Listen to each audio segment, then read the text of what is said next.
और वाद्य यंत्र में कौन कौन से हैं जो रहते ही रहते हैं छत्तीसगढ़ी म्यूजिक में? शहनाई रहता है, फ्लूट तो सबसे प्रोमिनेंट रहता है। वायलेंस जो है वो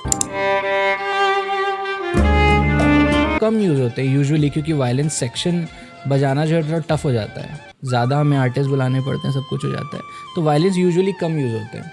और यहाँ पे एक्चुअली सबसे ज़्यादा जो यूज़ होता है वो कीबोर्ड यूज़ होता है। रिदम इंस्ट्रूमेंट्स बहुत सारे, मांदर है जिसको बोलते हैं, मांदर सबसे ज़्यादा वो है, कॉमन है। ढोल है, तबला ढोलक तो बजता ही है।